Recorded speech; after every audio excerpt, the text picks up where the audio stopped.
And we're live. Hey everybody. Hey everybody, welcome to the back porch. We've been MIA for a while, but we are back. We wanted to talk to you today and kind of give you a life update of what's going on.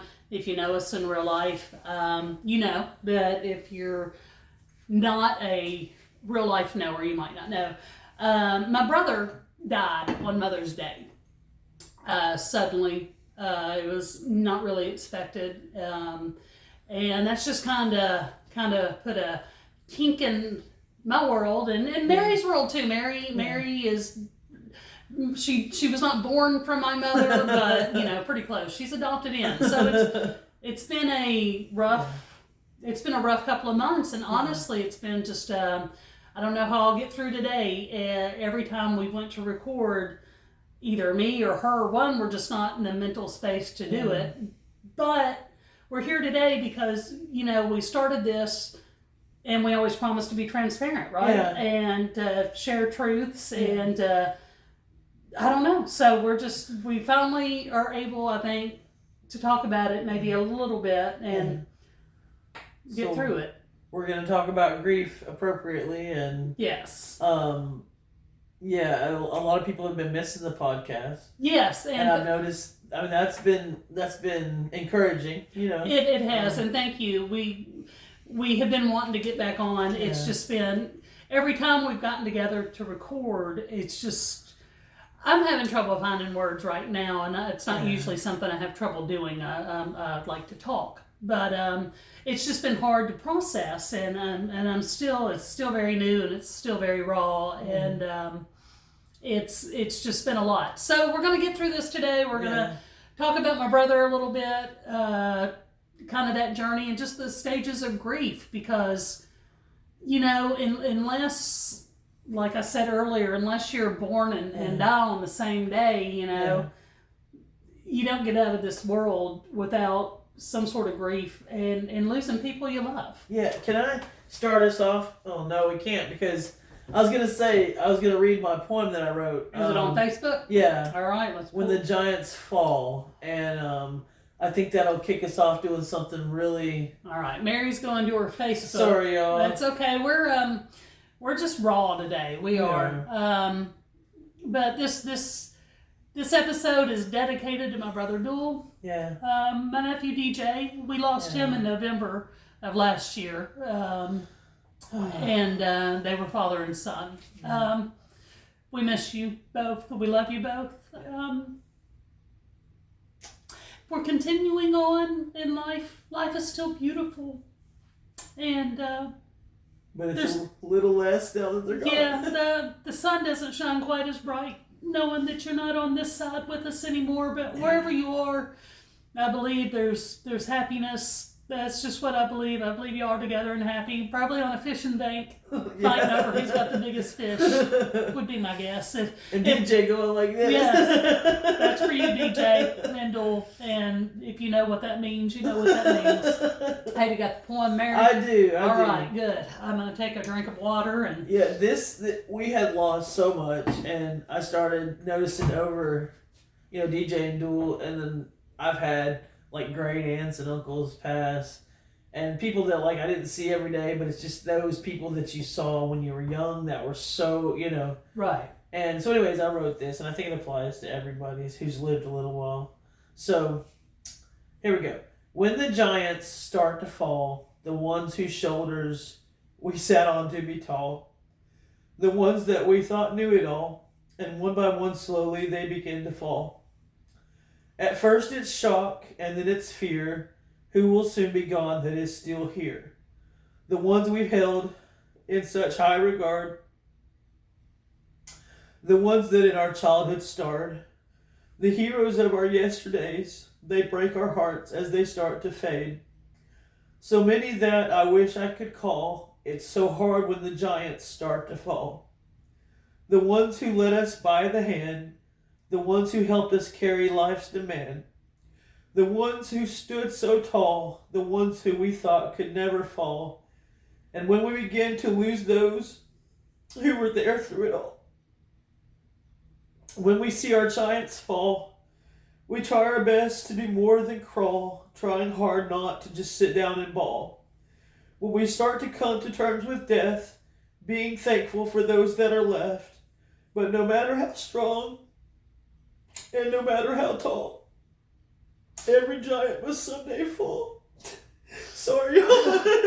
Oh, it's killing me. Oh my goodness! So we hope you're all ready to cry today. Because we're all gonna cry today. Well, I mean, I've started. You've started. I pulled myself together. Now it's your turn. It's my turn. We'll just take turns breaking down. But no, we are in the process right this second of very active grief, and it's just, there's no words to describe it. You run into people, they're like, "How you doing?" And it's a loaded question, because in some ways I'm good, and in some ways I'm not good, and I'm in this weird world of walking hand in hand with joy and grief. I've got very much things to still be thankful for, and I never want to take those for granted, or be so consumed in my own grief that I can't see those, and that's difficult, because there's minutes, there's times that it's like I can see all the beauty, and there's times that it's overwhelming. It's not been quite 2 months, and I don't even know if I know it's real yet. Like, I will be just going about my day, and it will just hit me in the gut. Hey, my brain will just say, "Hey, your brother's dead." Yeah. And I'm like, "What? Yeah. What? Like, how did that happen? No, that's not possible." Yeah, he's at work. He's driving a truck right now. He's fishing. He's somewhere on this earth.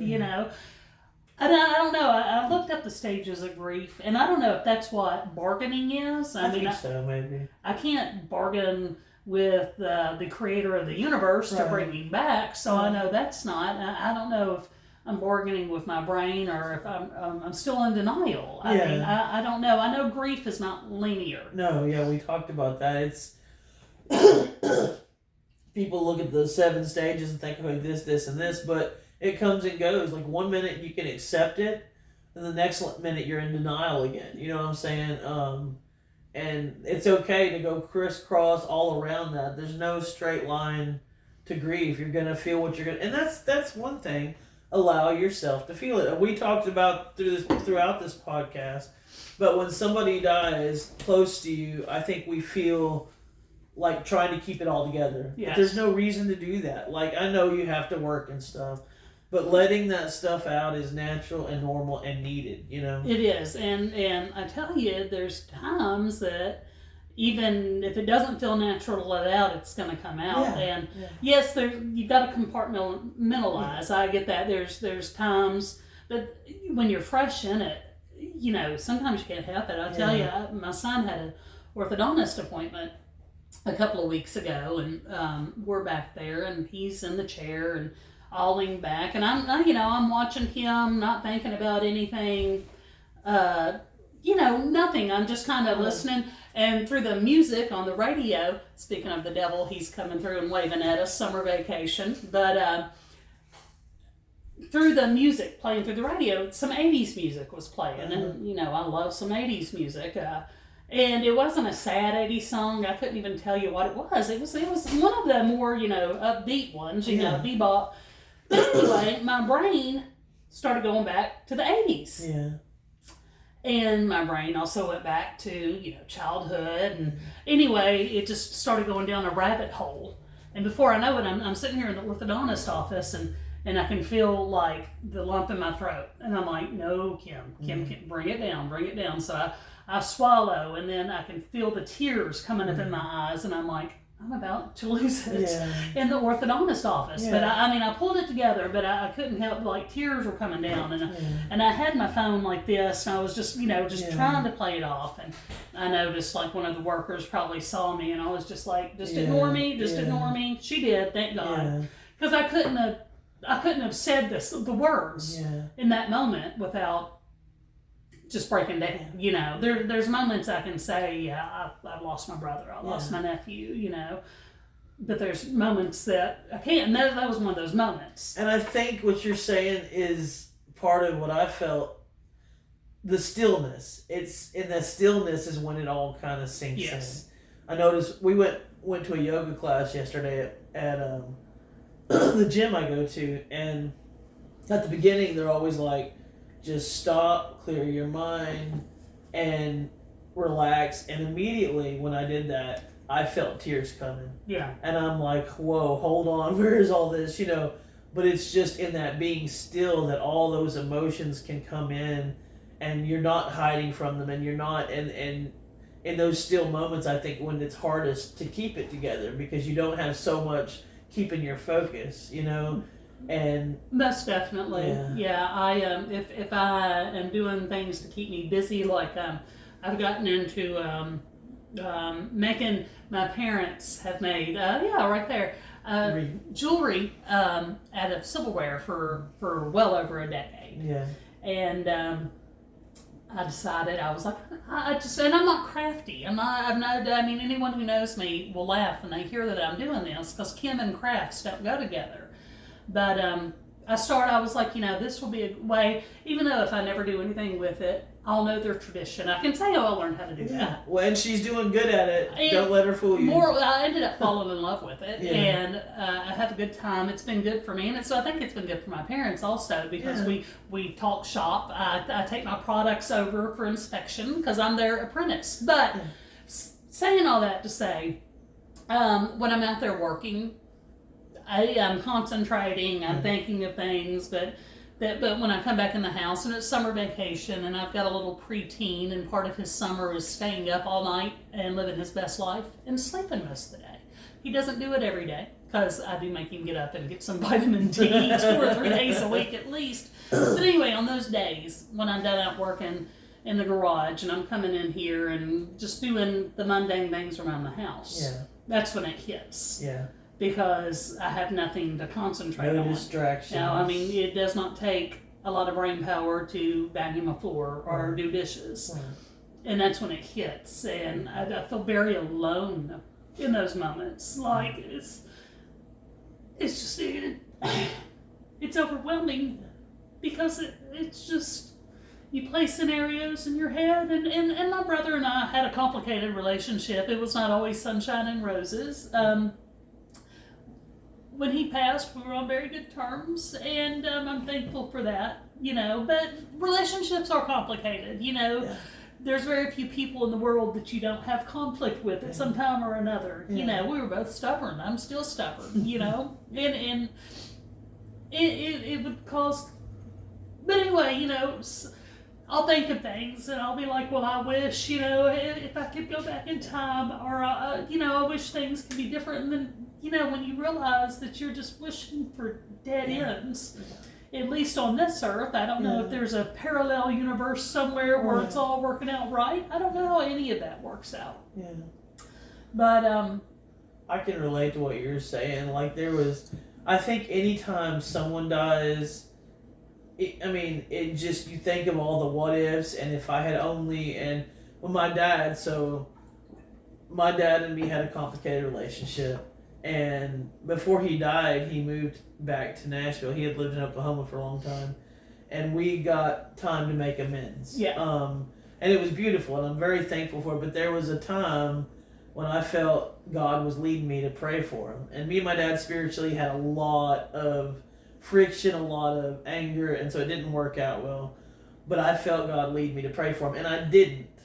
And even though, he knew I loved him and we were close, it's still, I have that regret. Sure. And I'm like, I wish that I'd done that, because I don't think it would have changed a lot, but I think it would have gave him some peace that he may not have had. Anyway, my point is, we all have regrets, but I feel like if you're led to do something, do it, because you may not have a second chance, but no, I think we think of every regret throughout time, and until we start to accept they knew we loved them. That's the main thing. You know what I mean? Yes. And they wouldn't think about those things probably if they were here, It's just stuff that we ruminate in our brains. Right. Well, it's just, you already feel horrible because you're in grief. So, what can your brain add to that to make you feel we're all going to misstep. Yeah.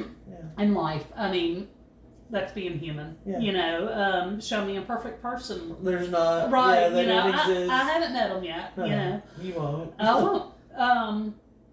So we're all going to make mistakes and missteps, and part of healing in any situation, even in grief, is forgiving yourself. Absolutely. Because I do believe, I mean, we're not, you know, spiritually, we all kind of, I don't know, I mean, we all have our own beliefs, you know, but I am a believer that when you leave this earth, you know, you kind of leave the troubles of this earth behind. Yeah. Not that maybe you don't have to go review your life or whatever. No. I don't know, you know, I haven't got that figured out, but I do believe that the heartache is left here. Yeah. You know, on the other side of that veil where we all get to go one day, I think it's a place of peace. Yeah, I do too. So I guess what I'm trying to say, it's so hard to find words in this podcast, but what I'm trying to say is maybe forgive yourself. Yeah. Forgive me, you know what I'm saying, for things that you're holding on to. Yeah. Because I could probably pretty much, I would bet money on it that wherever your loved one is right now, they're not thinking about it, you know? Right. We're living life through a very small lens of human. We're in Earth school, you know. We're souls that inhabit a body that is very imperfect with, you know, free will, and we use that free will in not so good ways. Yeah. Sometimes all of us do. Yeah. So, and I think when we exit this body, and we get back to home, we see things through a new lens, maybe, and all the stuff that seemed like such a big deal down here. Isn't so much. Maybe. I don't know. I understand that. I get that. But if I'm not making sense today, no, you're making my sense. brain's not working, but it's okay. No, you're making sense. I was thinking when you said about forgiving yourself, like when somebody dies, we also a lot of times put them on a pedestal. Yeah. And I think eventually, like, that wears off. But you can love somebody and still need to forgive them in some ways, even after they're gone. You know, like there's people that I never made things right with, that I had to forgive after they passed, and I had to forgive myself for not making it right with them too. You know, like there's a lot that people think when somebody passes, like that everything's they ever did was perfect, and sometimes people feel guilty later if they're angry about something still. But it's okay. Like you're talking about, they're in a great place. Right. You're not hurting them. You're not hurting you. Right. They are. I feel the same way. They are at peace. Right. And they don't have to worry about this pain anymore. Right. No, I mean, my brother could be the most difficult human being on the face. I mean, I love him. Right. I do, but he was human. Yeah. So I can be the most difficult human being on the face of the earth too. Absolutely. So, but yeah, it's just, I don't know. And it's just the whole cycle. It's like, I feel like I have been, and I know I'm not alone. I know. I just feel like over this past 7-8 months, you know, I had just kind of gotten my footing with my nephew passing. I think I had just really, I mean, I know for months, I'm a closet crier. Yeah. I do my best crying and my best releasing when I'm alone, and that's usually, well, if I'm cleaning house and nobody's here, showering, or if I'm in my car. Yeah. And I know I drive down the road looking like a mad woman sometimes because of tears.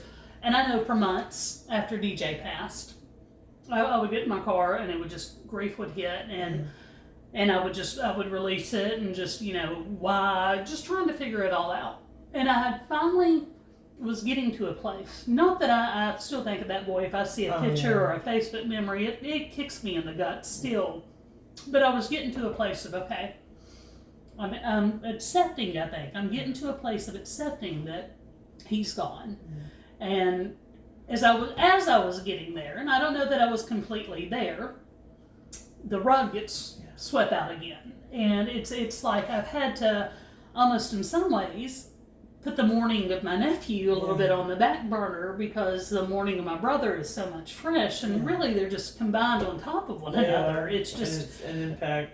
It is hard impact on it on everybody. I think of you know, my brother's daughters. You know, they've lost a brother and a dad. My brother's wife has lost a son and a husband, and then my parents have lost a son and a grandson. You know, And I know we're all coming at it at different angles, you know. Yeah, different relationships, different Right. feelings. But I told my niece the other day, we saw her at the 4th of July, and I just wanted to make her aware, you know, because, you know, dad and daughter talk more than brother sister. That's just, you know what I'm saying. I talk to my dad more than I talk to my brothers. That's just, I think that's just part of life, right? Yeah. I love my brothers, and we do talk. But anyway, different relationship. And I wanted to let her know. I was like, look, I don't want you to sit here and think that everybody else has been like, oh, Duel's dad, what's for dinner? You know, because we're not. You know, we know you're hurting, but we're hurting in our own ways too. Your grief is, you're not alone in it. And I think sometimes people, I needed to hear that. My sister yesterday, we were talking on the phone, and we were just talking about summer. We're both summer lovers, and the past couple of summers have not been great, just life situations. And I said, I just can't get it together. You know, I can't, like, I'm doing things, and I'm not, it's not that I'm not having fun. You know, when I'm doing things with my family and stuff, I'm enjoying it, but it's just different, right? And I said, I just feel so weird, you know, that I said that I'm not over it yet. Right. As stupid as that sounds, Well, you know? not stupid, but yeah, we all kind of feel that way sometimes, and you can't beat yourself up for that. And she was like, you're not, and she told me, and I needed to hear, you're not alone. You know, you're not the only one feeling this. We're all in it together. You know, we all are dealing with it in different ways, but you're not alone in your grief. And I think people need to hear that sometimes, that you're not going through this alone. I can't see it from your perspective. Right. Because my relationship was different. Yeah. That I'm still hurting, you know, with you. And I think that's important for people who are grieving. Yeah. Just, you're not alone, you know. And I know, like, you know, we're sitting here today talking about grief, and every minute of every day somebody's going through it. The folks in Texas, you know, that are, you know, living their worst nightmare right this second. None of us are immune to it. No, it happens, like you said. I don't know how many people die every second of the day, but it's something we all face. And I know for me, like, I have a tendency to run from it, you know? Yeah. I try to stay busy, and I try to ignore it, and I don't sit there and feel it sometimes. And I had my group therapy, and 3 weeks ago, maybe 4 weeks ago, it was after Duel passed. I was talking about my grief, and I started with DJ, and then started going to Duel, and my therapist was like, wait. He was like, you're just going through this. He was like, tell us. This is hard. It's your turn to cry. He said, how did DJ make you feel? And it's special as well. You know, it was like, my little buddy, you know, he was always like, I was this shit to him, pardon my French, but I loved him so much. And we were talking about how the way people make you feel makes a huge difference. And so I had to sit there in group and just let myself bawl and get this out. I was going to say, it's very cathartic. Like, me and you sit here and cry together. Yeah. To cry with somebody and to know you're not alone in that grief. It helps. And, you know, because I think well, at Duel's funeral, the preacher said, don't isolate. Yeah. And I remember, like, when he said that, I was like, I don't think I isolate. Yeah. And now, sitting 2 months out, I'm like, oh my God. In some ways I have isolated. Yeah. Like, because, you know, I guess, and maybe this is like something that I should talk in therapy about, but, you know, I'm known as funny life of the party Kim, you know, it's, you know, and she's not existing right now. Yeah. So it's almost like I don't know how to exist with people who are not going through grief with me. Does that make sense? Yeah. Like here at home, like, you know, my husband knows, you know, I'm going to have moments where I'm just going to cry, and he's been so great, you know, he'll talk to me about it, and he's like, you know, I can't understand, you know, but I sympathize with you, you know, and he's been a great shoulder and a great ear and stuff, but still also in my mind, I'm like, I'm Debbie Downer. I've got to, you know, and I know It's okay to grieve. It's okay to grieve, but I'm trying to, I guess, I like to gaslight myself. Yeah. It's not okay to grieve, you know. Yeah. People are tired of you grieving, you know. It's been 2 months now. What are you talking about? Yeah. Because I guess the world really does go on. It does continue. And my world has continued. Yeah. It's not, and I know even other people who are experiencing all of our worlds have continued in ways, you know. Yeah. We have to still get up and go to the grocery store and pay bills and eat and all that stuff and live life. Yeah. It's just, And it seems almost cruel, but I don't mean like us being cruel. It's like we just lost these beautiful people and we have to just go and keep going. And it's like, it seems cruel, like that we would lose somebody so much close to us and we just have to keep plugging. I know we do, but it's just, and I know we all have our things, but. Yeah, it's difficult. I mean, it is. And as I said, it's this weird, I don't know how many stages there are, and I know I'm on the roller coaster, but I know at first I was very angry. Yeah. I was mad at him. Yeah. I mean, I was like, well, you know how this feels. Yeah. And now you're doing this to our parents. Yeah. You know what I'm Yeah. saying? Did he mean to die? He did not take his life. I'm not insinuating that, but I was just angry. I remember looking at him in the hospital and just saying, I said, GD it. Yeah. Or GBU. Yeah. You know. And I didn't mean it like, I hope your soul's in hell, but I'm like, what the hell have you done? Yeah. You know, we're sitting here, I'm sitting here looking at you, Yeah. standing by our 80-year-old mom, Yeah. looking at our 82-year-old dad, who never in their wildest dreams thought they would be sitting here looking at one of their children dead. And I was just so mad at him for doing that to them. I was in shock. I wasn't even processing my feelings. Right. I was just like, what have you done to mom and dad? What have you, he didn't mean to. No. I mean, but I was so mad, and I stayed mad, and I know that I cussed him. Yeah, I would have conversations on my back porch with him, and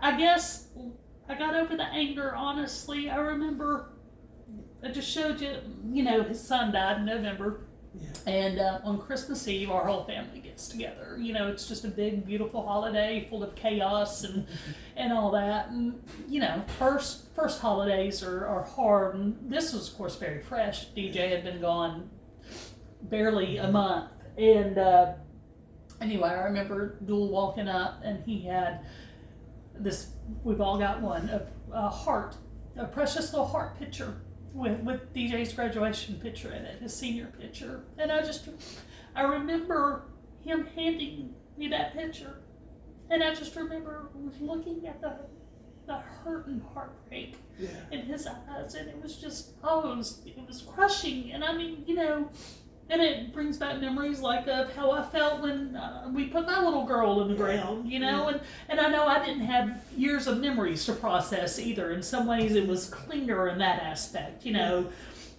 But anyway, I just remember the pain I felt, and I saw it in his eyes, and it just broke.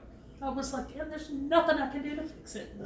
And I let go of that anger, I think, at him when that memory hit me. Not too long ago. This is also fresh. I mean, and I just remember that pain in his eyes, and I thought to myself, my God, he doesn't feel that anymore. And I let go of that anger. I was like, he was hurting in a way that, nobody deserves. I wouldn't wish losing a child of my worst enemy, I just wouldn't. But anyway, I think I let go of the anger. Who knows? I know grief is a roller coaster. Might it come back? It might. It hasn't in a while. But as I said, it's not been a while. It seems like it's weird. It seems like last year. It seems like yesterday. It seems like it's not real. It's just all of that all at once. And oh my gosh, I've gotten to the point that I've got snot coming down my nose. That's okay. Y'all, I'm not a public crier. Yeah. I'm not. This is a rare I can't believe I'm gonna put this on Okay. YouTube. I was gonna say something you said made me think about this. So, when people are faced with somebody who's grieving, a lot of times they're afraid to bring up the person that died. They're afraid to bring up something that'll instill the grief. And I used to like almost avoid people, because I didn't know what to say and I didn't know how to say it. And through my own therapy and stuff, like I had gotten better about that. And when DJ was in the hospital, laying there with all that stuff attached to him. And I went up to Newell, and I hugged him, and he hugged me, and we just bawled together. And all I could say was, I am so sorry. I'm so sorry. And you don't have to have the magic words. And he said, he loved you so much. It's just that I want people to know it's okay to bring up the person that passed, or not even passed yet. It's okay. You don't have to worry about what to say. If you don't want to say the wrong thing, just say, I'm sorry, I love you. That's all. I don't know what to say, but I love you. It's just so important. I'm guilty of that. I'm so guilty of that. My husband, we lost one of his nephews in 2021, 20 years old. And still to this day, it's like, I don't want to mention that, or not his death, but even his life, because I don't want to make his mom and dad sad. But you know what? They every already second are. of every day, they have not forgotten that their child passed away. You know and what? They don't want to think other people have forgotten. Right, and we indeed haven't. But yeah, I'm guilty of that. I think we all are. We all do. Yeah, I still do it. I just thought that was a good thing to bring up because people do. They're afraid. Grief. That's really what it is. Death is part of life. Yeah. It's very much part of the human condition is breathing. Yeah. That we taboo it, and it is an end of this human form, at least for now. Yeah. Who knows what's next? And death is a natural occurrence, a natural result of life. What am I? Yes. Well, it follows. It's you born, you live, you die. It's a natural occurrence. But do you die into something and you're born into something new? Right. Several years ago, a lady we knew had a stroke. You remember Dottie? Yes. Wonderful woman. Wonderful woman, and she was on hospice, Yeah. and we went out to the hospital to see her. She was not responsive, but she was dying. And I remember the hospice nurse coming in there and just listening to him talk. He said, he was talking about kind of what her body was doing, and he said, just like being born. He said, we know how to be born. It's natural. It's instinct.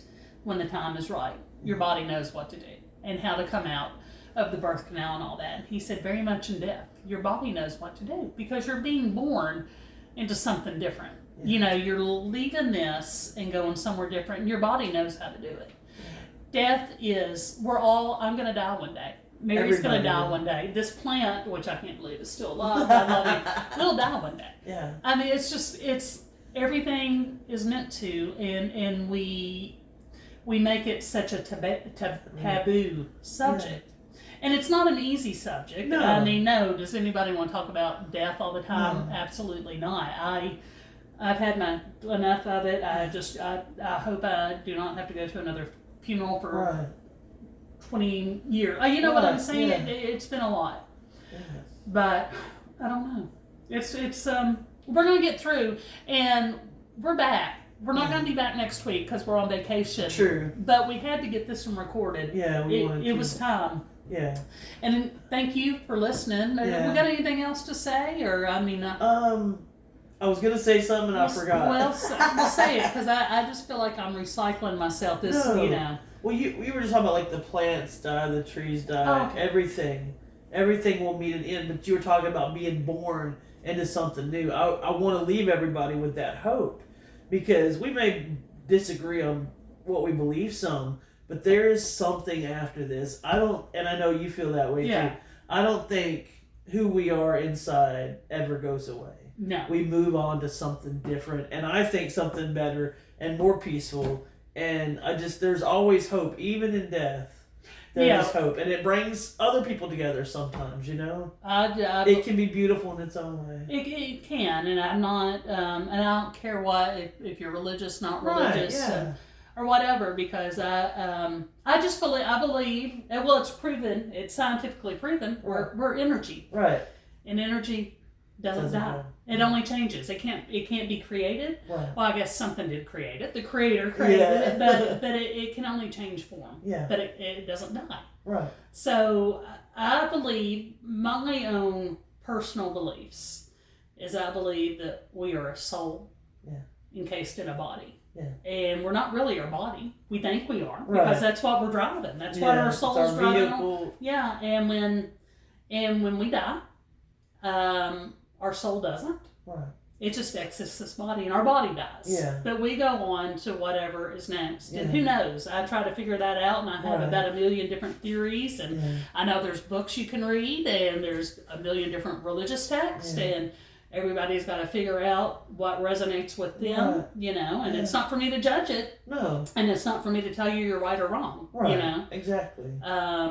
But I would just, you know, I whatever brings, and you know, some people might say, oh, that's just, you know, trying to make yourself feel better, whatever works for you. Right. You know, if believing in a creator of the universe, a God, a Buddha, or whatever brings you peace and gives you hope for something else, then it's not for me to take it away. I believe in something bigger than me. I don't know who it is. Yeah, higher power. Yes. I was gonna say one time, Brother Gary, our old pastor, he said, "Mary, if I realized that how did he say it? Basically, even if it's not real, I would never change how I lived my life for God."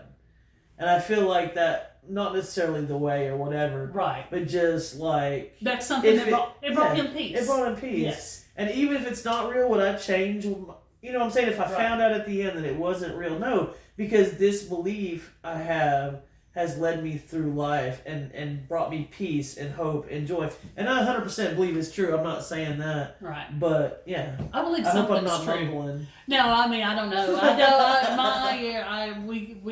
think we kind of did a religious podcast, but I think there's peace on the other side. there's peace on the other side, and all of us, no matter what you believe, Yeah. because I think there's like 43,000 There's denominations, a lot. plus like 4,000 religions. So I Yeah. mean, there's 1 million to choose from almost. Yeah. But so who am I to say you're right and I'm wrong, Right. and you're wrong and I'm right? We're all Yeah. doing our best out of faith and theory and what we have to go on. Right. And I don't know. I would just I just believe there's something greater. We're energy, and that energy goes on. You know, and whatever created us is smarter than me. So they got to figure it out. Yeah. Yeah. Well, I think that's a good sell note. our stuff. Thanks for joining us again. We'll see you not next week, but the week after. Hope this has helped. Thanks for listening to us and putting up with our tears. Yes. It's a part of life too. Love you guys. Thank Love you you so guys. much. I'm going to get up and turn this on. Cheers. Cheers.